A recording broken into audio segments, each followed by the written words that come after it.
আসসালামু আলাইকুম। এসএসসি পরীক্ষার্থী ২০২৫ আমি হাজির হয়েছি আপনাদের সামনে ২৭ তারিখে পদার্থবিজ্ঞান পরীক্ষার জন্য সাজেশন নিয়ে। তো দেখেন, অনেকেই যারা একটু সম্পূর্ণ সিলেবাসটা শেষ করতে পারেন নাই, তাদের জন্য সম্পূর্ণ সিলেবাস শেষ করার কোনো আসলে দরকার হবে না। কেউ যদি আসলে এইখানে মাত্র ৬টা চ্যাপ্টারও পড়ে যায়, সে 100% ৫টা সৃজনশীল অ্যান্সার করতে পারবে।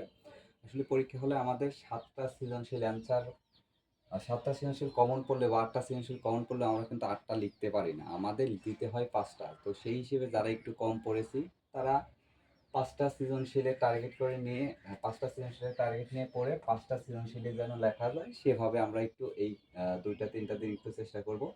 দেখেন, এটা আপনাদের অনেক অ্যানালাইজ করে সাজেশন বানানো হয়েছে। যেমন প্রথম অধ্যায়, বিশেষ করে রাজশাহী বোর্ডটা বা অন্যান্য যে বোর্ডে আছে, প্রথম অধ্যায় থেকে এ যাবৎ গত ৩ বছর যাবৎ আসছেই, এখান থেকে কখনোই মিস হয় না। বিশেষ করে রাজশাহী বোর্ডে কোনোভাবেই মিস হয় না। এরপরে দেখি দ্বিতীয় অধ্যায় থেকে প্রত্যেকটা বছরই প্রশ্ন হয়ে থাকে। সেটা আমার কাছে সাজেশন লিস্ট থাকলে দেখায় দিতে পারতাম প্রমাণ সহ। এছাড়া আপনারা নোটবুক বা গাইড বুকে দেখতে পাবেন। এরকম আপনারা বোর্ড কোশ্চেন বার রিপিট হওয়া দেখলে বুঝতে পারবেন বিষয়টা কীরকম হয়েছে। এরপরে আসি তৃতীয় এবং চতুর্থ, এই ২টা অধ্যায়। এই ২টা অধ্যায় মিলে হবে একটা সৃজনশীল। ভাগ্য ভালো থাকলে ২টা সৃজনশীল হতে পারে, তো আমরা ওই রিস্ক নেব না। এরপরে আসি সপ্তম অধ্যায়, একটা পড়লে একটাই সৃজনশীল। তাহলে অলরেডি দেখেন আমাদের ৪টা সৃজনশীল হয়ে গেছে। এখন আসি ১১তম অধ্যায়। ১১তম অধ্যায় থেকে প্রত্যেকটা বোর্ডেই প্রতি বছর 100% একটা সৃজনশীল থেকেই থাকে। তড়িৎ প্রবাহ, এটা থেকেই থাকে। এরপরে আসি আমি অষ্টম এবং নবম। দেখেন, আমি যদি এই কয়েকটা চ্যাপ্টার ক্লিয়ার করে ফেলি, তাহলে আমার অন্যান্য চ্যাপ্টারে যেতেই হচ্ছে না। আমার অষ্টম নবম চ্যাপ্টারে আমার যেতেই হচ্ছে না।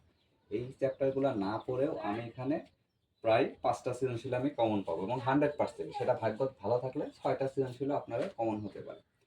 তো কেউ যদি মনে করেন যে আমার অষ্টম নবম চ্যাপ্টার পড়া আছে, আমি একটু রিভিশন দিয়ে দেবো, তাহলে সেটা তার জন্য একটু ভালো। আপনি অল্টারনেটিভ করে একটু সৃজনশীলগুলো লিখতে পারবেন।